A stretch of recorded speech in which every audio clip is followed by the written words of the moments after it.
Hey guys, I'm Eric from Think Easy. So I get the claim a lot that Jesus never existed. Typically, I see this objection brought up when atheists are in an argument that they're having trouble with. And so when they're having trouble answering the other objections, this serves as their proverbial trump card. Well, Jesus never existed anyway, or don't you know that the Jesus story was borrowed from pagan mythology? Oh, and by the way, there are no credible historians that mention Jesus. Well, let's examine those claims together and give you something to think about. Here are my top 5 non-Christian sources attesting to the historical Jesus. And before we go into the 5 sources, let me explain something about the nature of ancient history. When dealing with this subject, we need to keep in mind that this is the ancient world. They didn't have copy machines. They didn't have typewriters. They didn't have fax machines or computers. Not only that, but they had trouble keeping the material they had serviceable. There are many ancient documents that have been lost to wars, to water, fire, to bugs, and countless other elements.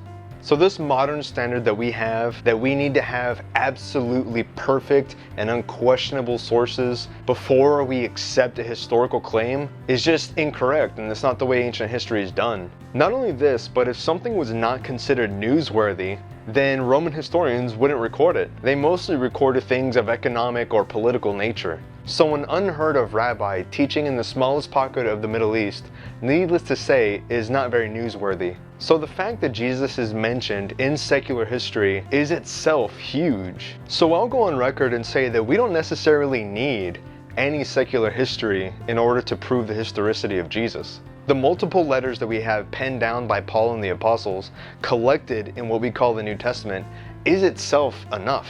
And in fact, secular historians would agree with that. Not to mention the countless number of Christian writers down through the ages who wrote about Jesus. But for the sake of argument, let's go ahead and see if Jesus is mentioned in secular history. Source number 1, Tacitus. Tacitus was a Roman orator and public official, probably the greatest historian and one of the greatest prose stylists who wrote in the Latin language. So here we have a serious Roman historian who is not sympathetic to Christianity and is merely recording the facts. He wrote a work called the Annals, which was dealing with the Roman Empire from dates AD 14 to AD 68. And in the Annals, he says this: Nero fastened the guilt and inflicted the most exquisite tortures on a class hated for their abominations, called Christians by the populace. Christus, from whom the name had its origin, suffered the extreme penalty during the reign of Tiberius at the hands of one of our procurators, Pontius Pilatus. A most mischievous superstition, thus checked for the moment, again broke out not only in Judea, the first source of the evil, but even in Rome, where all things hideous and shameful from every part of the world find their center and become popular. From this source we learn 2 things: that Christ is the one from whom the Christians got their name from, and that Christ suffered under the Roman procurator Pontius Pilate. Source number 2, Pliny the Younger. Pliny the Younger was a Roman author and administrator who left a collection of private letters of great literary charm, intimately illustrating public and private life in the heyday of the Roman Empire. In one of his letters dated around AD 112, Pliny was seeking the advice of Trajan on how to conduct legal proceedings on individuals accused of Christianity. So here we have another Roman source who is actually hostile to Christianity and is in fact conducting legal punishment of Christians. This is no one who is sympathetic to the Christian faith.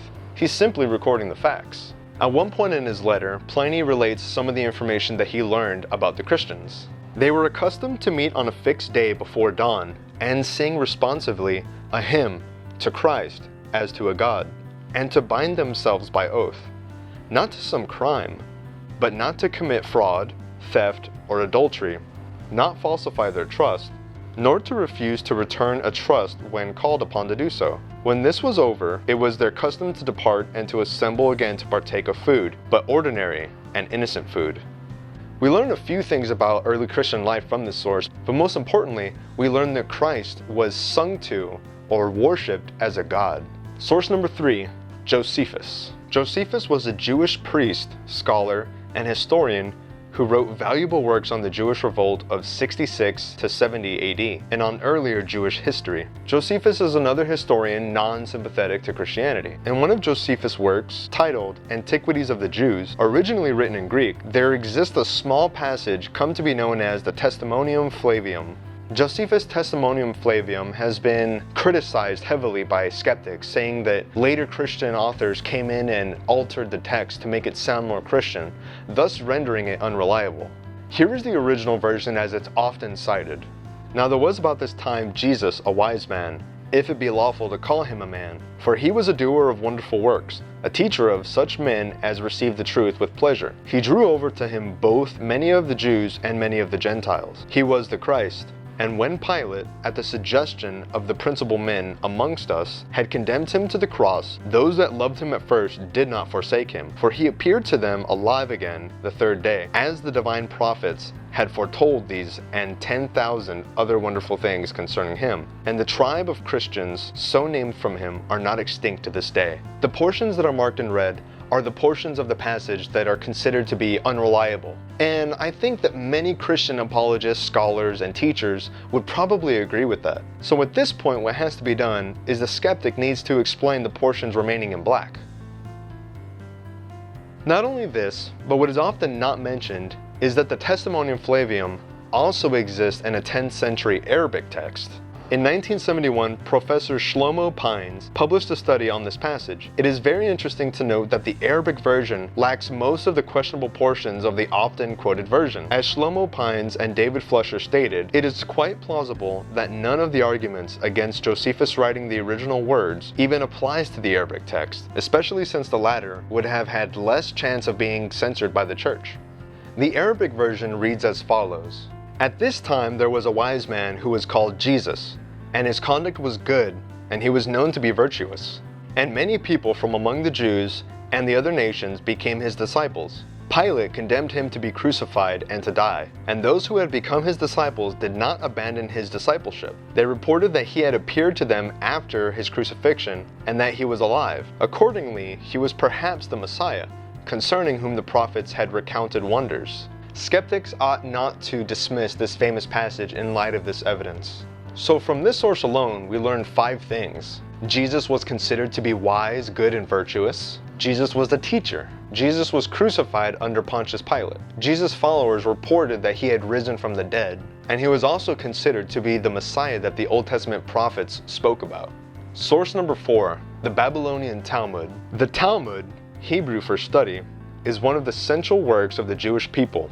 It is the record of rabbinic teachings that spans a period of about 600 years. Yet another source that has nothing to do with Christianity. This comes from the Jewish people, and they are simply recording the facts. At one point in the Talmud, it says this of Jesus. On the eve of the Passover, Yeshu was hanged. For 40 days before the execution took place, a herald went forth and cried, "He is going forth to be stoned because he has practiced sorcery and enticed Israel to apostasy. Anyone who can say anything in his favor, let him come forward and plead on his behalf." But since nothing was brought forward in his favor, he was hanged on the eve of Passover. From this source we learn 2 things, that Jesus was hanged on the eve of Passover and that he was accused of sorcery, or in other words, miraculous works. Source number 5, Lucian. Lucian was a Greek writer, rhetorician, pamphleteer, and satirist. He writes in one of his works, "It was then that he learned the wondrous lore of the Christians, by associating with their priests and scribes in Palestine. And how else could it be? In a trice he made them all look like children. For he was a prophet, cult leader, head of the synagogue, and everything, all by himself. He interpreted and explained some of their books and even composed many, and they revered him as a god, made use of him as a lawgiver, and set him down as a protector, next after that other, to be sure, whom they still worship, the man who was crucified in Palestine, because he introduced this new cult into the world. The poor wretches have convinced themselves first and foremost that they are going to be immortal and live for all time. in consequence of which they despise death and even willingly give themselves into custody. Furthermore, their first lawgiver persuaded them that they are all brothers of one another, after they have transgressed once. For all, by denying the Greek gods and by worshipping that crucified sophist himself and living under his laws. Therefore they despise all things indiscriminately and consider them common property, receiving such doctrines traditionally without any definite evidence. So if any charlatan and trickster, able to profit by occasions, comes among them, he quickly acquires sudden wealth by imposing upon simple folk. We certainly learn a lot of things about Christians in this passage, but most importantly, we learn two things about Jesus: that he was crucified and that he was worshipped as a god. So here's the deal. Each one of these sources alone is more than sufficient to identify the Jesus of Nazareth that we all read about in the New Testament. Each one of these sources speaks of Jesus as a real historical person, as though it were an assumed fact. However, when the multiple sources are grouped together, they produce an even stronger case. With these 5 sources, we can have confidence in saying that Jesus was considered to be wise, Jesus was revered as a teacher, Jesus was claimed to have performed miraculous acts, Jesus was crucified, Jesus' followers believed he had risen from the dead, and Jesus was worshipped as a god. So here's the bottom line. The Jesus that we read about in the New Testament was a real historical person that walked the earth in first century Palestine. Any who would deny this plain fact is demonstrating an extreme level of historical criticism that would render nearly all ancient history uncertain. I'd like to end this video with a word from Dr. Bart Ehrman. Dr. Ehrman is a graduate of Moody Bible Institute, Wheaton College, and Princeton Theological Seminary. He studied under the late Bruce Metzger and became an expert in New Testament textual criticism. Dr. Ehrman is himself not a Christian and a professed unbeliever and critic of Christianity. Yet Dr. Ehrman himself has gone on record and opposed this very uneducated and uninformed view. So I'll go ahead and let him have the last word. It is not, I know in the crowds you all run around with, it's commonly thought that Jesus did not exist. Let me tell you, once you get outside of your conclave, there's nobody who, this is not even an issue for scholars of antiquity. There is no scholar in any college or university in the Western world who teaches classics, ancient history, New Testament, early Christianity, any related field who doubts that Jesus existed. The reason for thinking Jesus existed is because he is abundantly attested in early sources. I think that atheists have done themselves a disservice by jumping on the bandwagon of mythicism, because frankly it makes you look foolish to the outside world. If that's what you're going to believe, you just look foolish. You are much better off going with historical evidence and arguing historically, rather than coming up with the theory that Jesus didn't. Hey guys, thank you for watching this video. I hope it was helpful and informative. I would advise you to leave some comments below on any challenges or questions or just general comments that you may have. Please subscribe to my channel. There's going to be plenty more videos like this coming out. I'm Eric from Think Easy. Thank you for watching this video.